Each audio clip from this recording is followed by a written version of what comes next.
give a quick update on Olivier Conway, his injury status. You all saw that he had a left ankle injury at South Carolina after we got back to Knoxville and further evaluation. That injury will require surgery, and with the timetable on that particular type of surgery, it is unlikely that he will return this season. So with that, we'll jump into questions for Coach. Start with Grant, then Jimmy. Go ahead, Grant, will you wait for Mike? Just how do you make up for missing Olivier? How do you adjust down the line?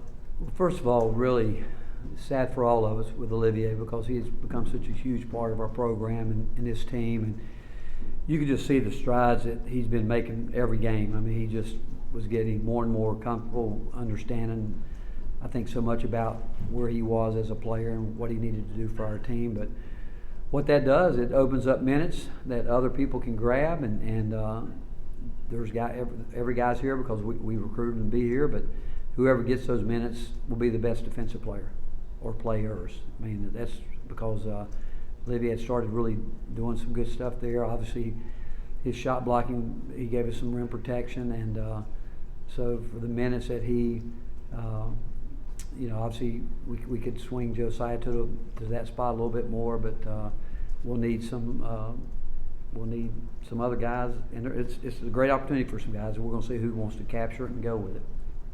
Rick, are you at liberty to say whether he broke his ankle? We're just saying left ankle injury. Yes, yeah. Okay. As far as Zakai Zeigler, he's the SEC Freshman of the Week. Do you recall having many teams with the 2 point guards as good as Zeigler and Chandler?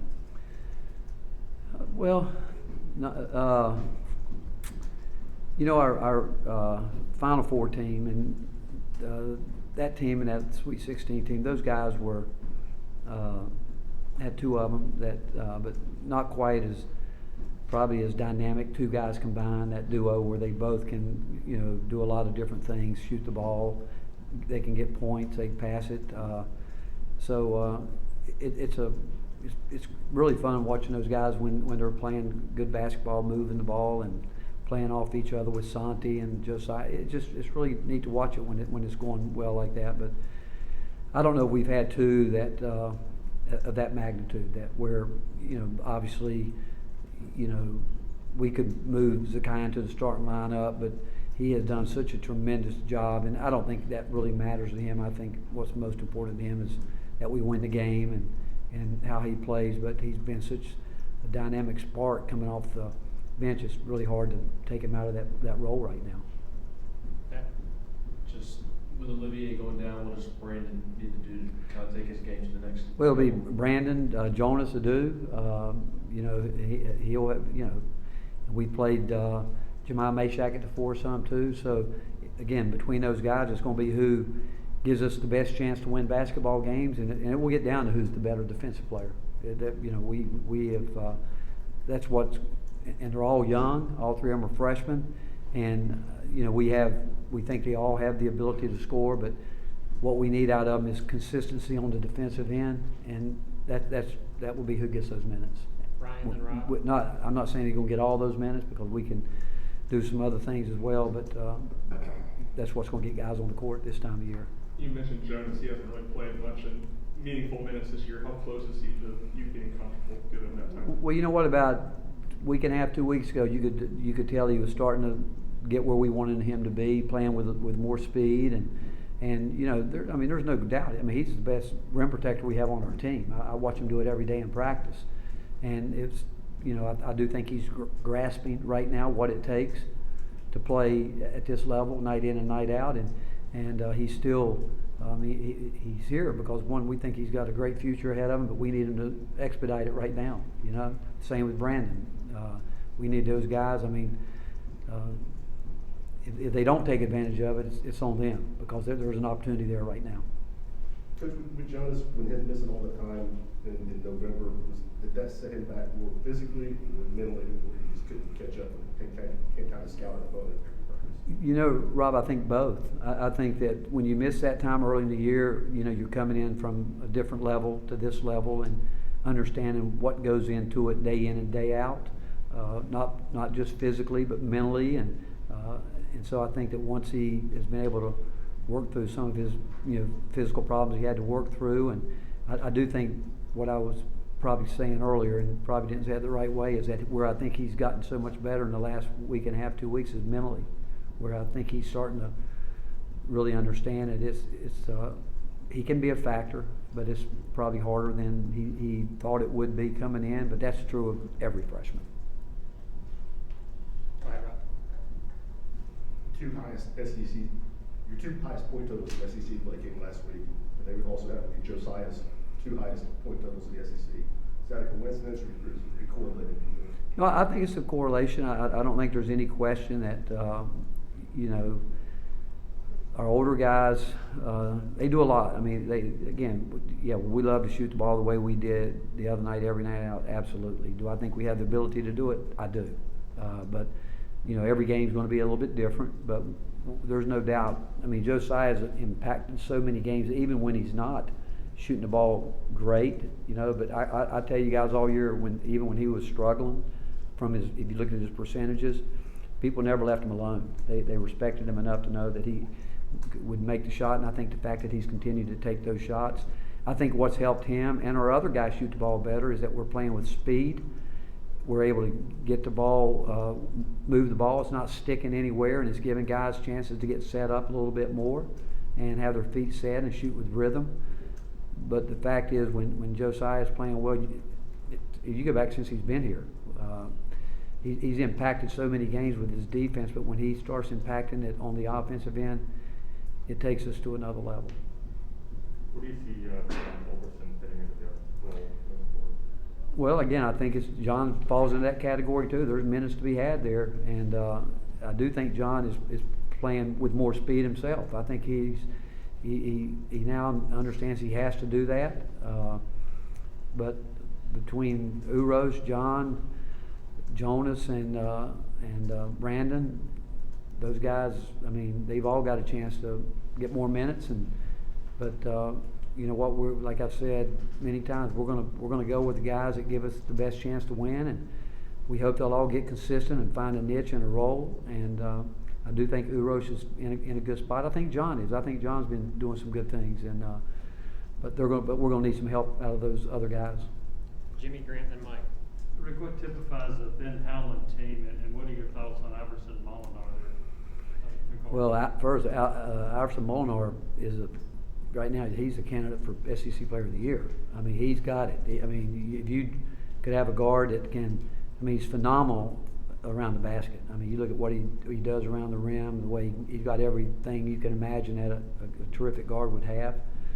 And and that's the guy that's getting game plan for every night, and he still delivers.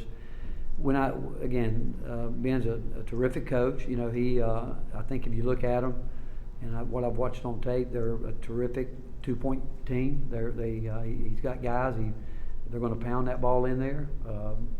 They're going to really, got guys that can play with their back to the basket. They're going to put it in there. There's no doubt they're going to do that. And he defensively he's very, very always has been extremely sound. And you're going on the defensive end. When you face his defense, you're going to have to take care of the basketball and work to get shots, because they're going to do what they need to do to keep you out of the high percentage area.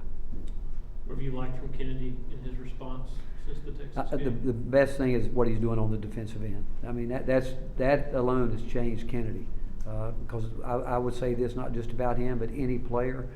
When you go in a game and you get lost on the defensive end, instinctively your offense will take care of itself. And he has worked really extremely hard since the Texas game, where he is making a real conscientious effort to stay locked in defensively. And he's gotten so much better moving without the basketball. But I think that's instincts. I think that when he really loses himself on the defensive end, and I would say that about anybody, but that's where he's gotten so much better. Rick, also Kennedy offensively seemed like he just did a really good job of making the right decisions, making the right plays, and the first step last game. Was that the case? It is, Mike, and he's playing with speed. I mean, he's moving the ball. It's not sticking in his hand, and when it gets back to him, I think he's ready. Again, it's really, I mean, he's grown a lot since he's been here, but when he brings it with speed with Cosanti and Zakai when they're out there, or really, Josiah, when we get the ball moving, whether it's DJ Bailey, whether it's, Justin Powell, whoever, that ball gets moving, it opens up the court, and it gives Kennedy a chance to attack from so many different areas, as opposed to where one team can just load up on him in a certain area. So the more he can get lost, catch it and go back, he's very effective that way. Zach, then Reese. Rick, I talked to you out at Olson Hills over the summer. You kind of mentioned fans are going to love Zakai's attitude, the way he plays. Did you kind of see his kind of production back then? Did you kind of envision that much production for him before he? Well, I said it because what you see, we saw after 1 week. We saw it after 1 week. We knew that we had gotten very fortunate to have him, because for a guy, and I've said it before, the way Santi started in the middle of the season was impressive for a guy that, started the way Santi had to. But for Zakai to come in a week late from everybody, hadn't spent the summer here, and how quickly he made an impact, not only on the court but with his teammates, was, again, we knew we had something special. And what he's doing now, we've been watching him do since he's gotten here. Going back to Olivier, how is he holding up mentally? How is he feeling? It's tough on O. It really is, and he's worked so hard, and his teammates respect him for so many different things, obviously. But when I was speaking with him last night, he's emotional about it, which again, but we talked about it, how some way, somehow, it's going to be a blessing in disguise. We're not sure how it's going to work out, but I think it's going to help him in the long run. And because I've seen it. I've seen guys that embrace it as opposed to just shutting it down. He won't do that. He'll continue to be a great teammate. He has been a great teammate for those young guys, and he'll continue to do that. He wants to see this team win. The very first thing when he was told that that he would be out, or before they really got the diagnosis back, the first thing he said, I can't believe I don't get to practice tomorrow. That's his mindset, because he is as unselfish as any player we've ever had, and he's gone through a lot, many ups and downs, but yet he has really started finding himself, and I just think he's got a great future ahead of him, and he'll make this work some way, somehow. He'll make it work for the betterment.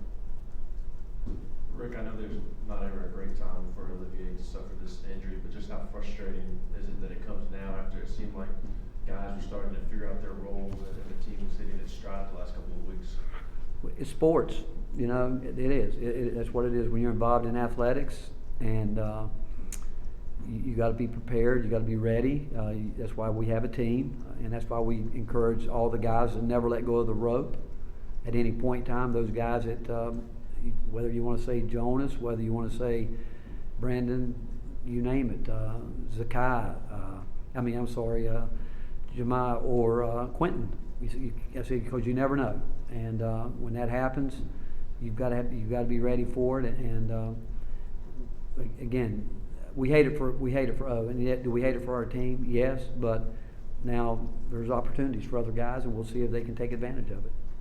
Finish up with Jimmy. Rick, you shot a great from 3-point range against South Carolina, but you were 13 of 36 on twos. Does that concern you? No, we're not going to make all of our shots. I know you guys think we should, but we're not. And teams have a lot to do with it. There aren't many easy baskets around the rim. There really aren't. But again, we're just trying to win basketball games in any way we can. If it's making more free throws, whatever. We with this team, as long as they'll continue to work and get better, play together, we can deal with that and live with that. Thank you, Coach. Okay, thank you guys. How's Jimmy Hayes?